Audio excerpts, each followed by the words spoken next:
Kung ano talaga ang gusto naming makamit dito ay tulad ng, well, bakit? Alam mo, bakit gawin itong talagang mabilis na kotse na nakatutuwang mabilis at lahat ng bagay? Kailangan nating ipakita na ang isang dekoryenteng kotse ay ang pinakamahusay na kotse. Ang kinabukasan ay dapat na electric. Ang pangingibabaw ni Tesla ay tila hindi maiiwasan. Mayroon kaming napakagandang relasyon sa Toyota at sila ay isang makabuluhang shareholder sa Tesla. At ang pangitain ni Elon Musk sa isang all-electric na mundo ay tila hindi mapigilan. Ngunit noong huling bahagi ng 2024, may nagbago. Pagkatapos ng isang lihim na pagpupulong sa punong tanggapan ng Toyota sa Japan, kitang-kitang kinilig si Elon. Ang nakita niya sa araw na iyon ay hahamon sa lahat ng inaakala nating alam natin tungkol sa kinabukasan ng transportation. Kaya sumisid na tayo. Ay naipag-usbong ng isang imperyo. Inakala ni Elon Musk na nanalo siya. Ang stock ng Tesla may susas ay tumataas. Ang mga legacy the automaker ay nagsusumikap na makahabol. At ang kinabukasan ay tila puro electric. Ngunit habang abala ang mundo sa panonood ng EV revolution, ang Toyota, ang pinakamalaking automaker sa mundo, ay gumagawa ng isang bagay na magpapabago sa lahat. Ito ay hindi lamang isa pang hybrid na sistema o isang maliit na pagpapabuti. Sinabi mismo ni Elon na ang makinang ito ay nangangako na sirain ang buong industriya ng EV. Ngunit bago tayo makarating doon, kailangan muna nating maunawaan kung paano tayo nakarating dito. Nagsimula ang kwento halos isang siglo na ang nakalipas sa isang maliit na kumpanya ng tela sa Japan, kung saan ang dedication ng isang pamilya sa pagbabago ay maglalatag ng pundasyon para sa isa sa mga pinakadakilang teknolohikal na paglukso sa kasaysayan ng automotive. Si Sakichi Toyota ay isang mapanlikhang inventor na binago ang industriya ng tela sa kanyang paglikha ng automatic loom.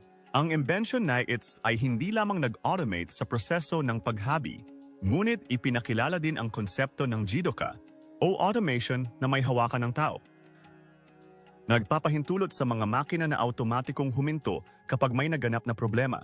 Ang prinsipyong ito ay naging pundasyon ng pilosopiya ng pagmamanupaktura ng Toyota. Batay sa legacy ng kanyang ama, si Kiichiro Toyota ay nakipagsapalaran sa industriya ng automotive.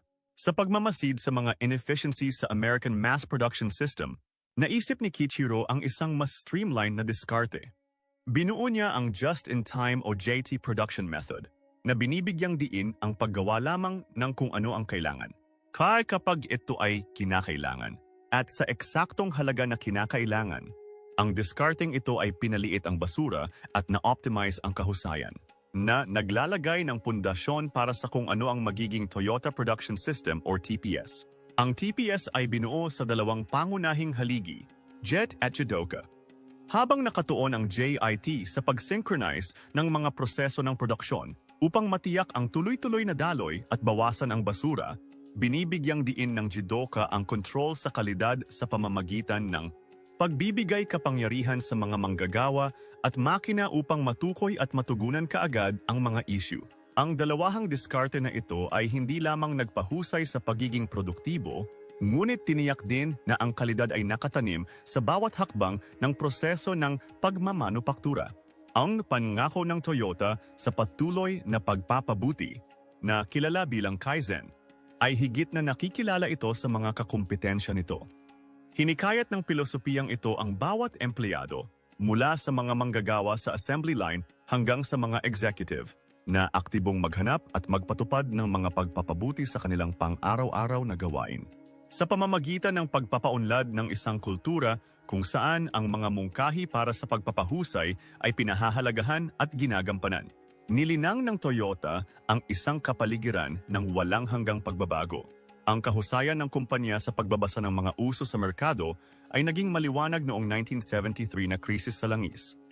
Habang tumataas ang presyo ng gasolina at naghahanap ang mga mamimili ng mas matipid na sasakyan, handa na ang Toyota sa mga modelo tulad ng Corolla. Ang mga kotseng ito ay nag-aalok ng pambihirang fuel economy sa panahon na maraming American manufacturer ang nakikipagbuno sa bumababang demand para sa kanilang hindi gaanong episyente, mas malalaking sasakyan. Ang pag-iintindi at liksi ng Toyota sa panahong ito ay nagpatibay sa reputation nito bilang isang tumutugon at forward-thinking automaker.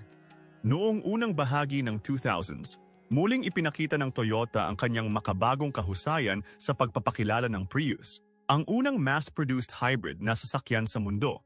Sa pamamagitan ng pagsasama ng isang gasoline engine sa isang dekuryenting motor, ang Prius ay naghatid ng kahanga-hangang kahusayan sa gasolina at mga pinababang emisyon. Nakakaakit sa mga consumer na may kamalayan sa kapaligiran. Ang hakbang na ito ay hindi lamang nagtakda ng bagong pamantayan sa teknolohiya ng automotive.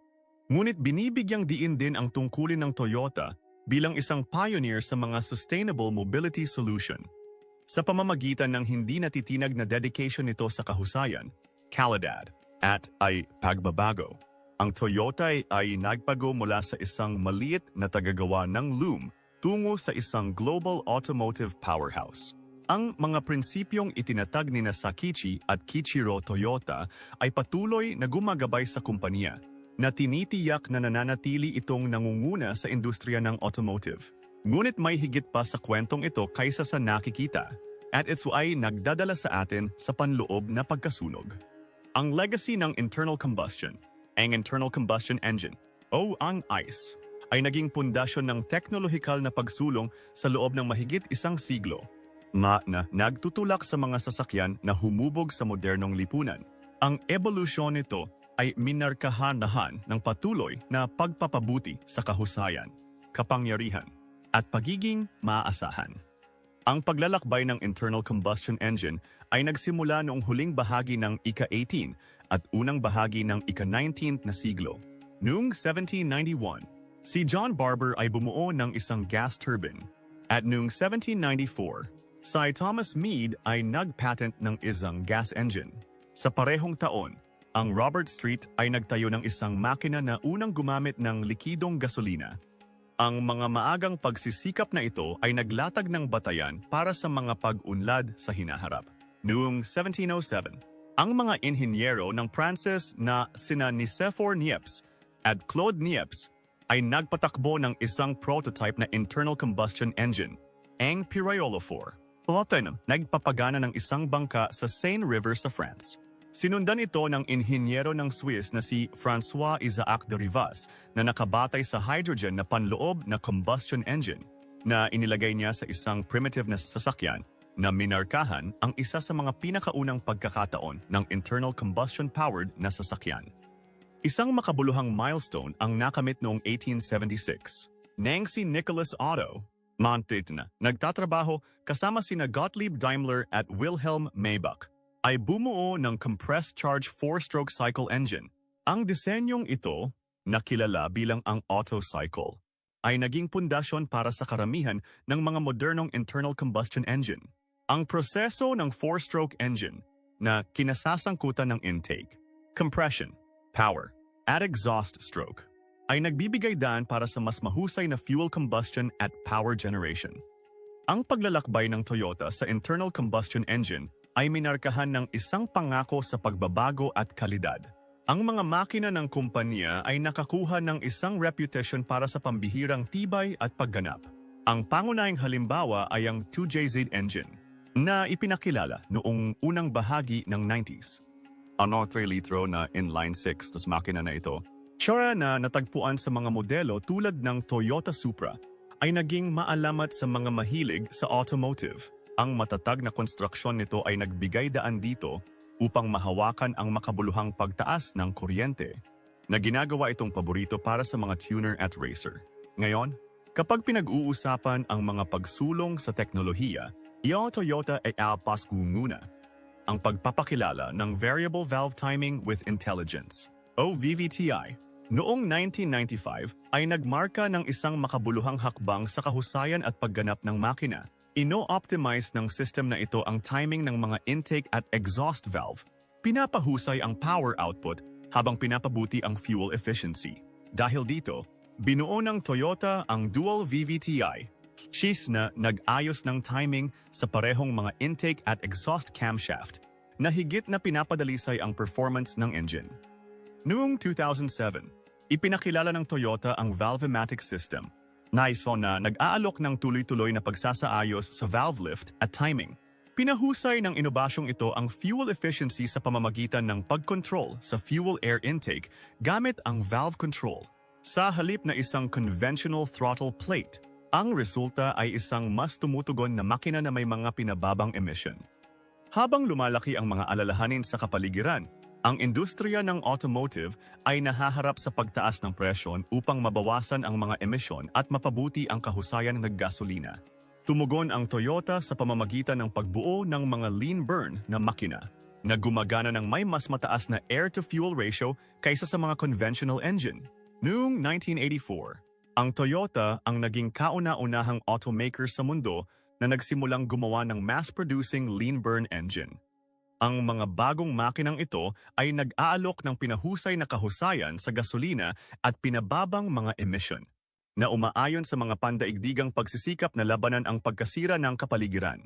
Noong 1997, binago ng Toyota ang mundo ng automotive sa pagpapakilala ng Prius, ang unang mass-produced na hybrid na sasakyan.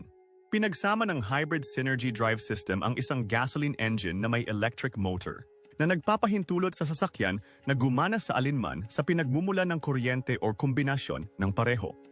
Ang pagbabagong ito ay nagresulta sa pambihirang kahusayan sa gasolina at mas mabababang mga emisyon, na nagtatakda ng isang bagong pamantayan para sa pagmamaneho na may kamalayan sa kapaligiran. Ang dedication ng Toyota sa pagpino sa internal combustion engine ay hindi humina. Ang kumpanya ay nakabuo ng mga bagong combustion engine na mas compact at epesyente, na may kakayahang tumakbo sa iba't ibang mga gasolina, kabilang ang gasolina, synthetic fuels, biodiesel at hydrogen. Ang mga makinang ito ay idinisenyo upang matugunan ang mga mahigpit na pamantayan sa kapaligiran at maaaring gamitin sa iba't ibang uri ng sasakyan, kabilang ang mga hybrid at biofuel na sasakyan. Ipasok ang Elon Musk. Noong 2008, habang pinipino ng Toyota ang hybrid na teknolohiya nito, isang bagong manlalaro ang lumitaw sa automotive scene, Tesla Motors. Sa ilalim ng pamumuno ng walang iba kundi si Elon Musk, malinaw ang kanyang paningin. Ang mga dekuryenteng sasakyan ang kinabukasan.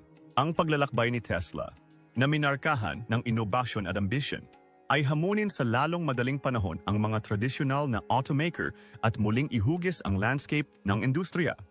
Ang Tesla Motors ay actual na itinatag noong 2003 ng mga inhinyero na sina Martin Eberhard at Mark Tarpenning, na may layuning gumawa ng mga dekuryenteng sasakyang pang-sports na may mataas na pagganap. Noong 2004, pinangunahan ni Elon ang paunang pag-ikot ng pagpopondo ng Tesla, namumuhunan ng sectors. 5 million at naging chairman ng kumpanya, nagsagawa ng aktibong papel si Elon sa disenyo at diskarte ng produkto, na nagtutulak sa kumpanya patungo sa mga ambisyosong layunin. Noong 2008, ipinakilala ni Tesla ang una nitong sasakyan, ang Roadster, isang sports car na maaaring bumilis mula sa 0 hanggang 60 mph sa ilalim, ng 4 na segundo at nag-aalok ng hanay na higit sa 200 milya sa isang singil. Binasag ng Roadster ang mga naunang ideya tungkol sa mga dekuryenteng sasakyan na nagpapakit na ang mga EV ay maaring mahusay na gumaganap at kanais-nais. Dahil sa tagumpay ng Roadster, inilunsad ni Tesla ang Model S sedan noong 2012. Ang Model S ay tumanggap ng malawakang pagbubuni para sa pagganap nito, mga tampok sa kaligtasan, at makinis na disenyo.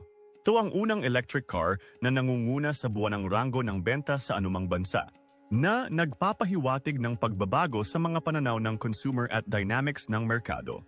Patuloy na pinalawak ng Tesla ang lineup nito sa pagpapakilala ng Model X SUV noong 2015 at ang mas abot-kayang Model 3 sedan noong 2017. Ang Model 3, say particular, ay napakahalaga sa pagdadala ng mga dekuryenteng sasakyan sa mas malawak na madla, na naging pinakamahusay na nagbebenta ng dekuryenteng sasakyan sa buong mundo. Noong 2014, inihayag ni Tesla ang autopilot system nito, isang hanay ng mga advanced na features sa tulong sa pagmamaneho. Ang paningin ni Musk ay lumampas sa bahagyang automation. Madalas siyang magsalita tungkol sa pagkamit ng ganap na kakayahan sa pagmamaneho sa sarili. Sa kabila ng mga ambisyosong timeline, ang ganap na autonomous na pagmamaneho ay nanatiling isang komplikadong hamon. kasama ang Tesla na nahaharap sa parehong mga technical na hadlang at pagsusuri sa regulasyon. Gayunpaman, ang mabilis na pag-akyat ni Tesla ay walang mga hadlang. Ang kumpanya ay nahaharap sa mga hamon sa production, mga legal na hindi pagkakaunawaan, at panggigipit sa pananalapi. Ang estilo ng pamumuno ni Elon at ang mga pampublikong pahayag ay paminsan-minsan ay umaakit ng pagpuna at pansin sa regulation. Siyempre, ang impluwensya ni Tesla ay lumampas sa mga sasakyan nito. Ang pagtuon ng kumpanya sa mga solusyon sa nababagong enerhiya, tulad ng mga solar panel at mga produkto ng pag-iimbak ng enerhiya, na nakahanay sa mga pandaigdigang uso sa pagpapanatili. Ang tagumpay ni Tesla ay nag-udyok din sa mga traditional na automaker na pabilisin ang kanilang sariling mga programa ng sasakyang dekuryente na nagpapatindi ng competition sa EV market. At sa paglalahad ng kwento, nananatiling sentral na tema ang impluwensya ni Elon sa umuusbong na kwento ng mga dekuryenteng sasakyan. Ang problema sa baterya. Habang bumibilis ang industriya ng sasakyan patungo sa isang electric na hinaharap, ang sigasig para sa mga EV ay nababawasan ng mga malalaking hamon na nauugnay sa production ng baterya. Bagamat nangangako ang mga EV ng pagbabawas ng mga paglabas ng tailpipe, ang kapaligiran at logistical complex ng pagmamanupaktura ng baterya ay nagpapakita ng maraming aspeto. Ang paggawa ng mga baterya ng lithium-ion, ang pundasyon ng karamihan sa mga EV, ay kinabibilangan ng pagkuha ng mga critical na mineral tulad ng lithium, cobalt, at nickel. Ang pagmimina sa mga materyales na ito ay masinsinang mapagkukunan at kadalasan ay nakakapinsala sa kapaligiran. Halimbawa, ang pagkuha ng lithium sa Lithium Triangle ng South America na binubuo ng Chile, Bolivia, at Argentina ay humantong sa makabuluhang pagkaubos ng tubig sa mga tuyong rehiyon, bay na negatibong nakakaapekto sa mga lokal na ecosystem at komunidad. Katulad nito, ang pagmimina ng cobalt sa Democratic Republic of Congo ay naiugnay sa contamination sa lupa at tubig, gayon din sa mga alalahanin sa karapatang pantao. Higit pa sa pagmimina, ang proseso ng pagmamanupaktura ng baterya ay masinsinang enerhiya, na nag-aambag sa malaking greenhouse gas emissions. Ipinapahiwatig ng mga pag-aaral na ang paggawa ng isang bateryang EV ay maaring maglabas ng hanggang 4 na toneladang CO2 na nangangailangan ng mga taon ng pagpapatakbo ng sasakyan upang mabawi ang paunang carbon footprint na ito. Bukod pa rito, ang pandaigdigang supply chain para sa mga materyales ng baterya ay kadalasang nagsasangkot ng malawak na transportasyon na lalong nagdaragdag ng mga emisyon. Ang may hangganang pagkakaroon ng mahahalagang mineral ay nagdudulot din ng malaking hamon. Habang tumataas ang EV adoption, ang demand para sa lithium, cobalt, at nickel ay inaasahang hihigit pa sa supply. Thus, na posibleng humantong sa mga kakulangan sa mapagkukunan at pagtaas ng mga presyo. Ang kakulangan na ito ay pinalala lamang ng mga geopolitical na kadahilanan dahil ang isang malaking bahagi ng mga mineral na ito ay puro sa mga hindi matatag na rehayon sa politika.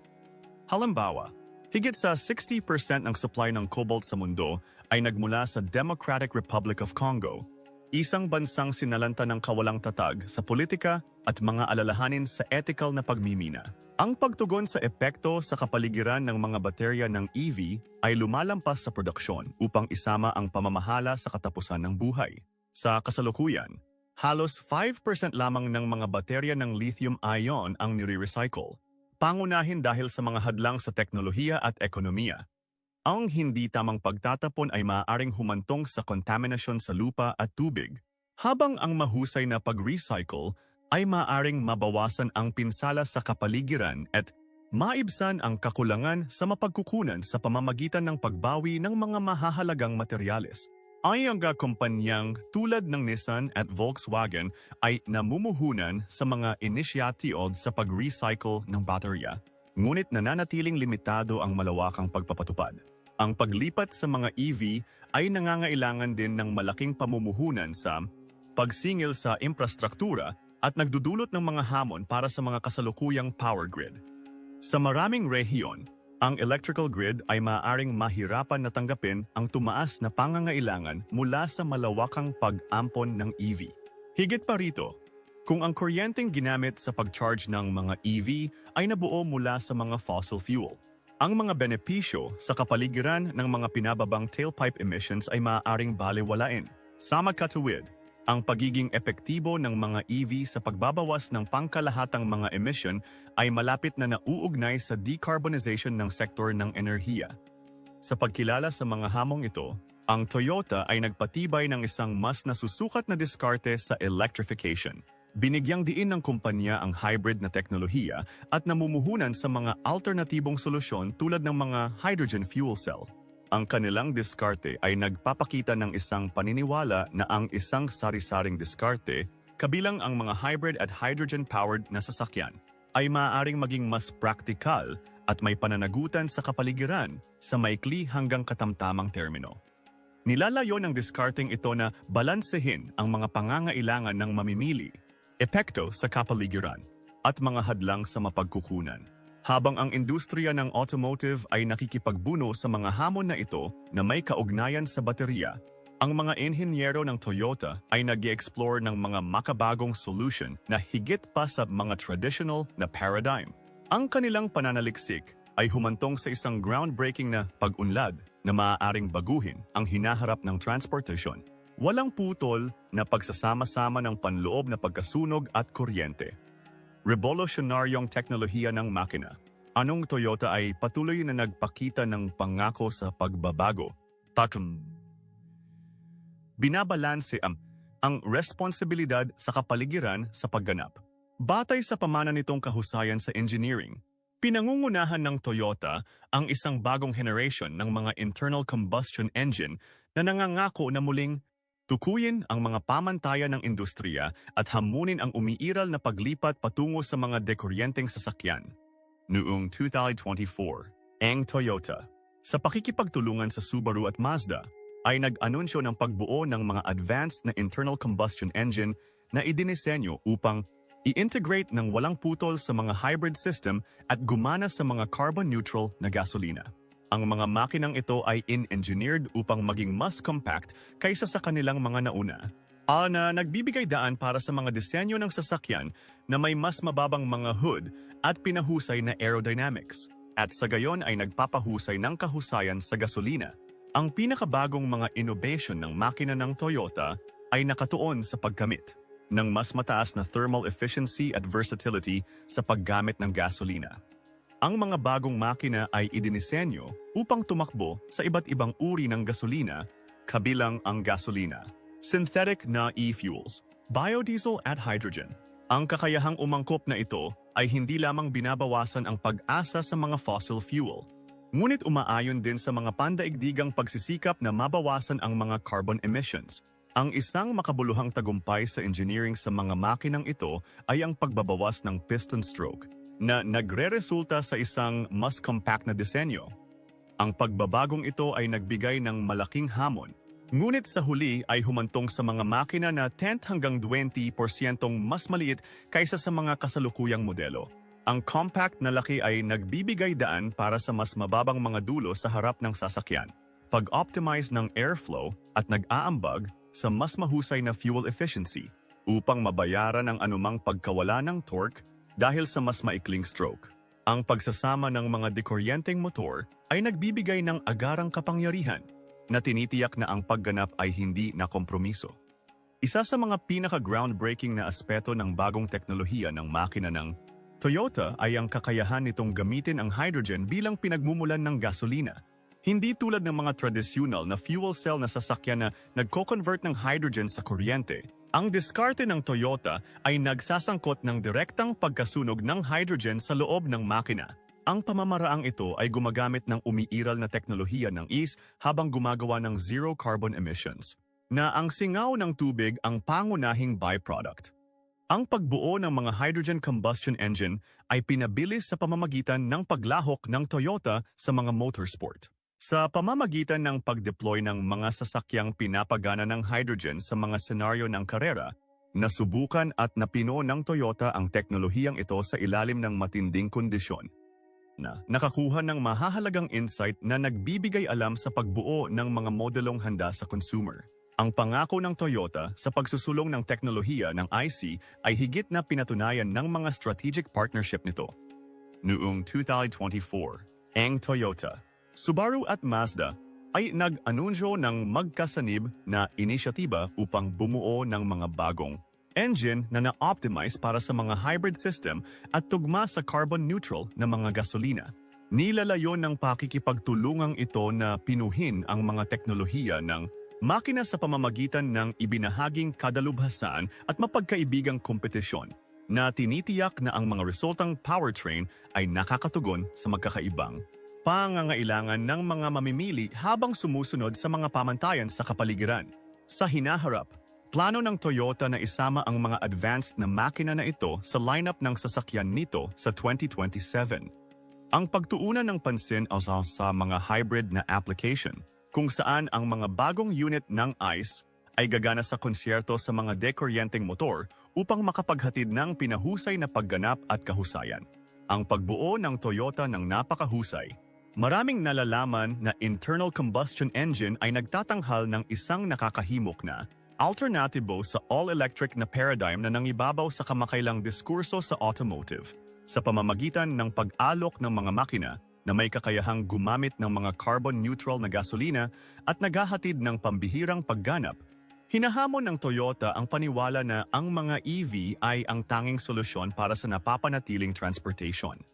Ang inobasyong ito ay hindi lamang nagbibigay sa mga consumer ng mas maraming pagpipilian, ngunit tinutugunan din ang ilan sa mga limitasyong nauugnay sa mga EV, tulad ng mga epekto sa produksyon ng baterya at mga hamon sa infrastruktura sa pagsingil.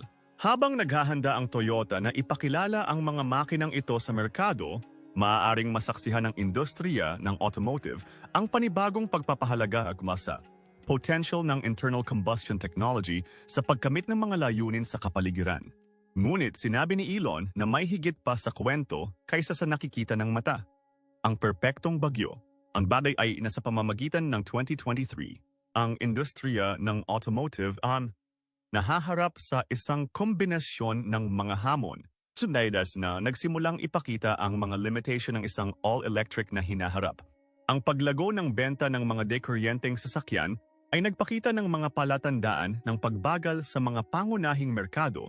Ang pagsingil sa infrastruktura ay nahirapang makasabay sa tumataas na bilang ng mga EV. At ang mga alalahanin tungkol sa kapasidad ng electrical grid ay naging mas malinaw.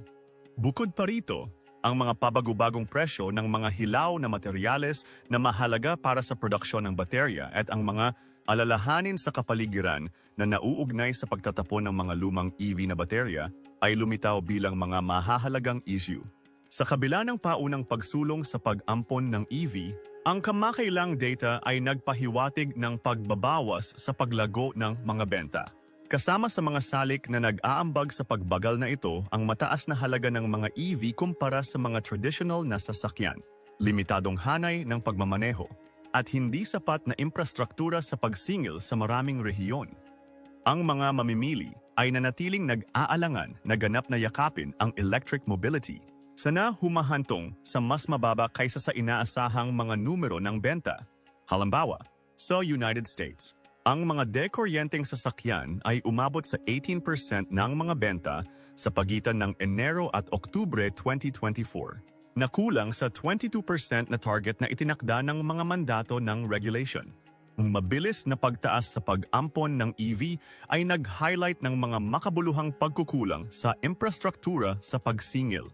Maraming lugar ang walang sapat na charging station, na humahantong sa mahabang oras ng paghihintay at abala para sa mga may-ari ng EV. Bukod dito, ang mga kasalukuyang electrical grid sa ilang mga rehiyon ay hindi nasangkapan upang mahawakan ang karagdagang pagkarga mula sa malawakang pagsingil ng EV. Nagpapataas ng mga alalahanin tungkol sa katatagan ng grid at ang potential para sa pagtaas ng mga gastos sa enerhiya. Amor produksyon o mga lithium-ion na baterya ay nagpapagana sa karamihan ng mga EV ay lubos na umaasa sa mga hilaw na materyales gaya ng lithium, cobalt, at nickel. Ang mga presyo ng mga materyales na ito ay lubhang pabago-bago na hinimok ng mga pagkagambala sa supply chain at geopolitical tensions. Higit sa lahat, Ang epekto sa kapaligiran ng pagmimina ng mga materyales na ito, kasama ng mga hamon sa pag-recycle ng mga ginamit na baterya, ay nagdulot ng mga tanong tungkol sa pangkalahatang sustainability ng mga EV. Bilang tugon sa mga hamong ito, nagsimulang muling suriin ng ilang tradisyonal na automaker ang kanilang mga agresibong all-electric na diskarte. Mga kumpanyang tulad ng Ford ay kinikilala na ang mga hybrid na sasakyan ay maaaring gumanap ng isang mas malaking papel sa malapit na termino kaysa sa naunang inaasahan. Sa gitna ng mga hamong ito sa buong industriya, ang maingat na diskarte ng Toyota sa ganap na electrification ay lalong naging prescient. Ang kumpanya ay patuloy na namumuhunan ng malaki sa hybrid na teknolohiya at mga alternatibong solusyon tulad ng mga hydrogen fuel cell na nagpoposisyon sa sarili nito upang mag-alok ng balancing portfolio ng mga sasakyan na tumutugon sa iba't ibang pangangailangan ng consumer at mga kakayahan sa infrastruktura ng rehayon. Ang diskarte na ito ay hindi lamang nagpapagaan sa mga panganib na nauugnay sa isang all-electric na diskarte, ngunit nakahanay din sa mga pandaigdigang pagsisikap na bawasan ang mga carbon emissions sa pamamagitan ng maraming mga pathway. Habang ang industriya ng automotive ay nakikipagbuno sa mga komplikadong ito, ang Toyota ay tila naghahanda na maglabas ng isang inobasyon na hahamon sa umiiral na mga pagpapalagay tungkol sa hinaharap ng transportasyon. Nangangako ang development na ito na pagsamahin ang mga lakas ng internal combustion at electric power. Saanam na nag-aalok ng nakakahimok na alternatibo sa paghahanap para sa sustainable mobility. Kaya ano ang sasabihin ng tech mogul tungkol sa lahat ng ito? Ang pagbisita sa pagbabago ng laro. Noong huling bahagi ng 2024, may nangyaring hindi pangkaraniwang bagay sa likod ng mga saradong pinto. Si Elon Musk, ang mukha ng electric vehicle revolution, ay gumawa ng hindi inaasahang pagbisita sa punong tanggapan ng Toyota sa Japan. Bagamat hindi karaniwan ang mga naturang pagpupulong sa pagitan ng mga executive ng automotive, ang nagpaiba sa pagbisitang ito ay ang hindi pa naganap na antas ng pagiging lihim nito at ang mga sumunod na pangyayari. Ayon sa mga mapagkukunang pamilyar sa bagay na ito, personal na inimbitahan ng CEO ng Toyota na si Koji Sato ang tech mogul na suriin ang kanilang pinakabagong mga technological na pag-unlad. Ang hindi pangkaraniwang hakbang na ito ay nagdulot ng haka-haka sa buong industriya. Bakit ibabahagi ng Toyota ang kanilang mahigpit na binabantayang mga lihim sa kanilang theoretical na katunggali? Tumagal umano ng mahigit 6 na oras ang pagpupulong. Sa panahong ito, nabigyan si Elon ng access sa pinaka-advanced na pasilidad ng pananaliksik ng Toyota, kung saan binuo ang kanilang susunod na henerasyong teknolohiya ng makina. Ang nangyari sa pasilidad na iyon ay nananatiling higit na kompidensyal, ngunit ang epekto sa agad na nakita. Ang ilang mga inhinyero na nagtrabaho ng malapit kay Elon ay nagulat ng isang kapansin-pansing pagbabago sa kanyang kilos sa kanyang pagbabalik. Ibig sabihin, ang bilyonaryo ay lumitaw na hindi pangkaraniwang nagmumuni-muni.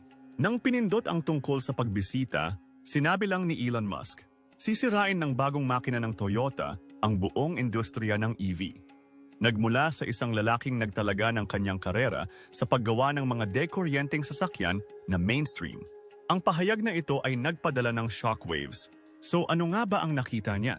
Habang ang mga particular na technical na detalye ay nananatiling nasa ilalim ng pagbabalot, ang mga eksperto sa industriya ay naniniwala na ang Toyota ay nakamit ang isang bagay na dati nang inaakala na imposible. Isang panloob na makina ng pagkasunog na pinagsasama ang hindi pa nagagawang kahusayan sa halos zero emissions. Iniulat na isinasama ng system ang advanced na teknolohiya ng hydrogen. Combustion sa isang revolusyonaryong hybrid system na nangangailangan ng kaunti, bihirang mga materyales sa lupa. Nakakabigla ang mga implication. Ang ganitong makina ay mag-aalok ng kaginhawahan at mabilis na pag-refueling ng mga traditional yachts na sasakyan habang tumutugma o lumalampas sa mga benepisyo sa kapaligiran ng mga dekoryenteng sasakyan. Higit sa lahat, maiiwasan nito ang marami sa mga hamon na kinakaharap ng mass EV adoption, mga issue sa kapasidad ng grid, mga limitations sa infrastruktura sa pagsingil, at ing epekto sa kapaligiran ng production ng kabaterya. Kapag tinanong tungkol sa mga technical na detalye sa isang kamakailang tawag sa mga kita sa Tesla, ang tugon ni Elon ay hindi nakalaan sa karaniwang paraan. Ginawa ko ang aking desisyon na igalang ang kagustuhan ng Toyota at huwag magbunyag ng anumang technical na detalye sa publiko. Ang masasabi ko ay nakamit nila ang isang bagay na kapansin-pansin. Isang bagay na nagtulak sa akin na mag-isip ng iba tungkol sa hinaharap ng transportation. Kakailanganin ng Tesla na magtrabaho ng higit pa upang lumikha ng isang bagay na mas mahusay. Ang pahayag na ito na nagmumula kay Elon ay nagsasalita ng mga volume. Iminumungkahi nito na ang pagbabago ng Toyota ay isang pangunahing tagumpay na maaaring maghugis muli sa buong industriya ng automotive. Iminumungkahi pa ng mga analyst ng industriya na ang bagong teknolohiya ng makina ng Toyota is ay maaaring magsimulang lumabas sa mga sasakyang pang-production sa unang bahagi ng 2026. Naghain na ang kumpanya ng maraming patent na may kaugnayan sa mga advanced na combustion system at hybrid powertrains, kahit na ang mga particular na detalye ay nananatiling mahigpit na binabantayan. Ang malinaw ay ang pag-unlad na ito ay pinilit na muling suriin ang hinaharap ng industriya ng automotive. Hinahamon ang pag-akalang ganap na papalitan ng mga dekuryenteng sasakyan ng baterya ang mga internal combustion engine. Sa halip, maaaring tayo ay papasok sa isang panahon kung saan maraming teknolohiya ang magkakasamang nabubuhay. Bawat isa ay naghahatid ng iba't ibang pangangailangan at merkado. Ano sa palagay mo ang magiging hitsura ng hinaharap pagkatapos marinig ang lahat ng ito? Ipaalam sa amin sa mga komento.